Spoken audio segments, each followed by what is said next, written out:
नमस्कार आदाब दोस्तों, चलिए आज 29 मई शाम देश की ताजा बड़ी खबरें आपके लिए लेकर हाजिर हैं। चलिए दोस्तों, सबसे पहले डालते हैं सिर के ऊपर।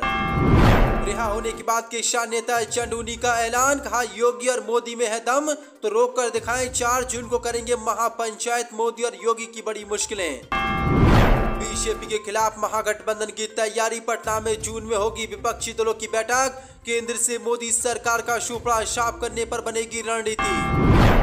एक बार फिर तुर्की के राष्ट्रपति बने रजब तैयब अर्दोगान, लगातार 11वीं बार जीते चुनाव, जम्मू कश्मीर को लेकर मोदी और अमित शाह की अब बड़ी मुश्किलें। बिहार के सीएम नीतीश कुमार ने किया ऐलान, कहा नए संसद भवन में होने वाले मानसून सत्र का बहिष्कार करेगी जेडीयू।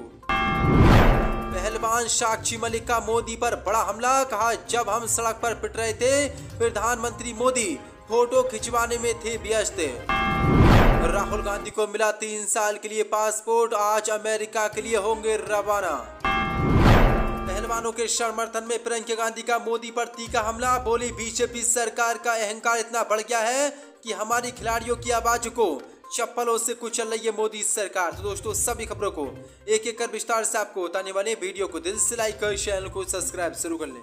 इसी के साथ पहली फड़ी की मंडल के शामिल रिहा होने के बाद किसान नेता चंदूनी का ऐलान, कहा सरकार में दम है तो रोक कर दिखाए, 4 जून को करेंगे कार्यक्रम। दरअसल आपको बता दें, किसानों ने अब पहलवानों के समर्थन में मोदी और योगी सरकार के खिलाफ मोर्चा खोल दिया है। इसी क्रम में भारतीय किसान यूनियन के राष्ट्रीय अध्यक्ष गुरनाल सिंह चंदूनी ने रिहा होने के बाद अब मोदी और अमित शाह को खुली चेतावनी जारी कर दी है। उन्होंने कहा कि सरकार ने उन लोगों को गिरफ्तार किया है जिन्हें गिरफ्तार नहीं करना चाहिए था और उन्हें अभी तक गिरफ्तार नहीं किया गया है, जिनके खिलाफ मुकदमा दर्ज है।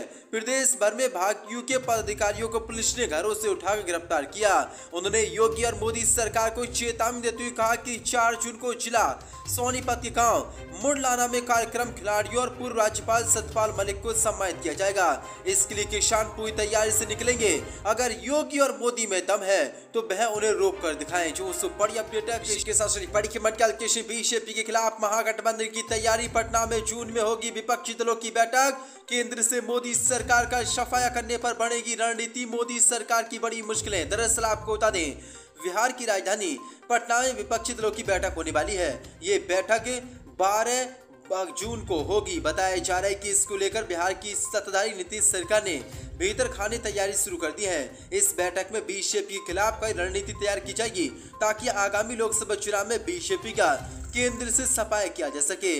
अनुमान है कि बैठक मुख्य रूप से लोकसभा चुनाव की तैयारियों को लेकर की जाएगी। मीडिया रिपोर्ट के मुताबिक बीजेपी के खिलाफ रणनीति तैयार करने के लिए बैठक काफी अहम मानी जा रही है। हालांकि इस बैठक में कौन कौन शामिल होगा ये अभी तक साफ नहीं हो सका है, लेकिन बड़ी अपडेट निकल के सामने। बता दें, लोकसभा चुनाव में बीजेपी का केंद्र से सफाया करने के लिए विपक्ष महागठबंधन करने वाला है।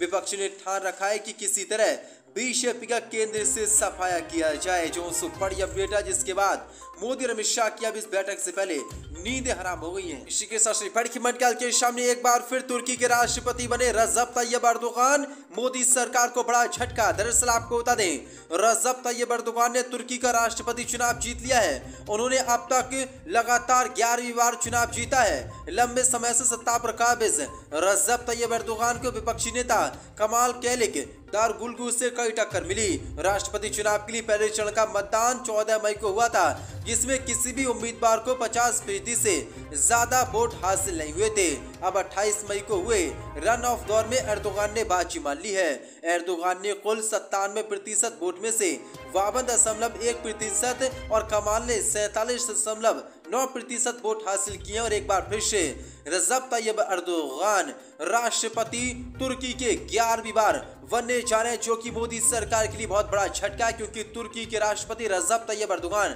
लगातार पाकिस्तान के साथ जम्मू कश्मीर का मुद्दा उठाते रहे हैं।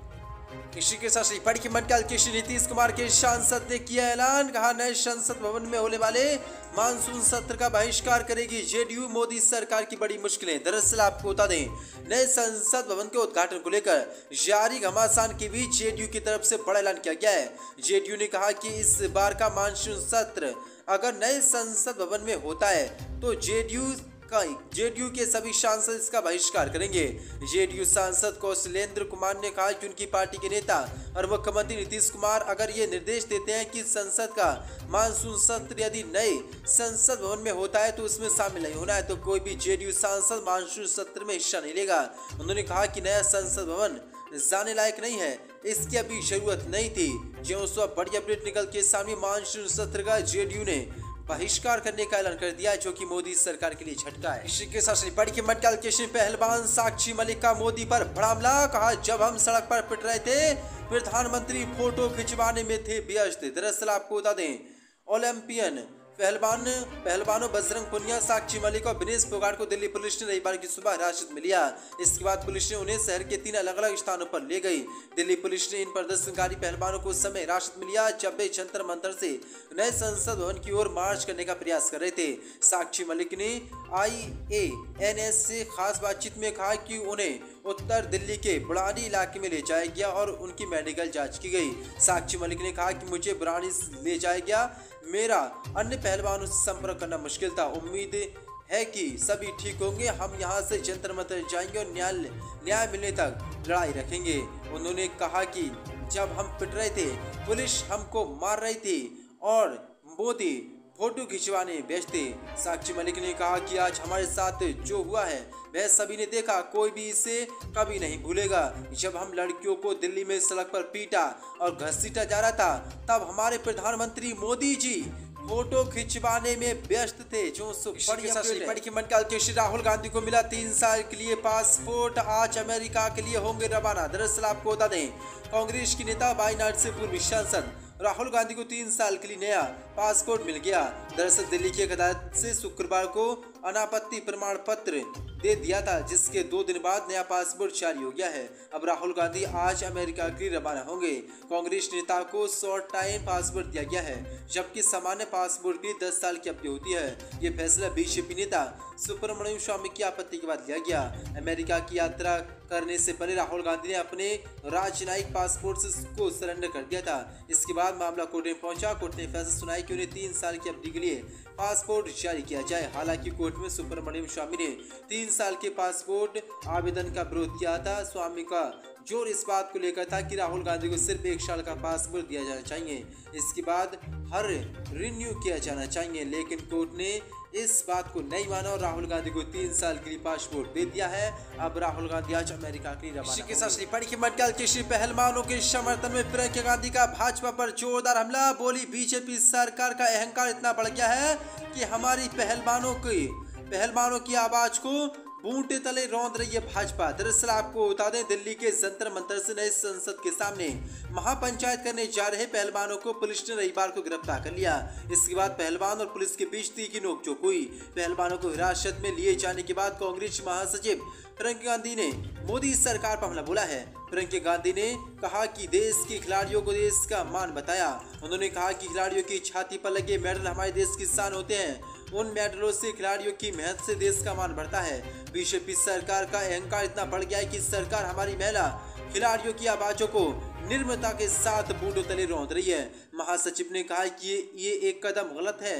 पूरा देश सरकार के अहंकार और इस अन्याय को देख रहा है। बता दें कि रविवार को पहलवानों ने जंतर मंतर से पुलिस से बैरिकेडिंग को पार करके आगे बढ़ने की कोशिश की, जिसके बाद कई पहलवानों को पुलिस ने गिरफ्तार किया। इस दौरान बजरंग पुनिया ने कहा कि हमें गोली मार दो, लेकिन पुलिस ने बड़ी कार्रवाई करते हुए पहले उनको पीटा, फिर गिरफ्तार कर बस में लेकर बैठा कर ले गई। जिसके बाद अब प्रियंका गांधी ने ये हमला मोदी सरकार पर बोला है। इसी के साथ मटकाल के नए संसद भवन के उद्घाटन में बोले शरद पवार, मैं खुश हूं कि बाहर नहीं गया। दरअसल आपको बता दें राष्ट्रवादी कांग्रेस पार्टी के प्रमुख शरद पवार ने रविवार को कहा कि वह नए संसद भवन के उद्घाटन को देखकर खुश नहीं है। ये बयान प्रधानमंत्री मोदी द्वारा नए संसद भवन का उद्घाटन करने के बाद आया है। शरद पवार ने कहा कि मैंने सुबह कार्यक्रम देखा, मुझे खुशी है कि मैं वहां नहीं गया। वहां जो भी हुआ उसे देखकर मैं चिंतित हूं। क्या हम देश को पीछे क्यों ले जा रहे हैं? क्या ये कार्यक्रम केवल सीमित लोगों के लिए था? उन्होंने कहा कि जो कुछ हुआ वह पूर्व प्रधानमंत्री जवाहरलाल नेहरू की समाज की अवधारणा के ठीक उलट है। दरअसल आपको बता दें शरद पवार ने कहा कि वहाँ जो हो रहा है वह नेहरू की आधुनिक विज्ञान पर आधारित समाज बनाने की अवधारणा के बिल्कुल विपरीत है। राष्ट्रपति और राष्ट्रपति उपराष्ट्रपति को आमंत्रित करना सरकार की जिम्मेदारी। लोकसभा अध्यक्ष ओम बिरला तो मौजूद थे, लेकिन राज्य सभा के मुख्य उपराष्ट्रपति जगदीश धनखड़ वहां नहीं थे, इसलिए पूरा कार्यक्रम ऐसा लगता है जैसे ये सीमित लोगों के लिए था। जो बड़ी अपडेट निकल के सामने। दरअसल आपको बता दें, शरद पवार ने आगे कहा कि पुरानी संसद के साथ लोगों का विशेष संबंध है और विपक्षी कई सांसद नए संसद के बारे में कुछ भी चर्चा नहीं हुई है। उन्होंने कहा कि हमारी पुरानी संसद की एक विशेष संबंध और न केवल इसका सदस्य होने के नाते हमारे साथ इन नई इमारतों के बारे में कुछ भी चर्चा नहीं की है। बेहतर होता अगर हम कोई इसमें शामिल होता। जो बड़ी अपडेट है।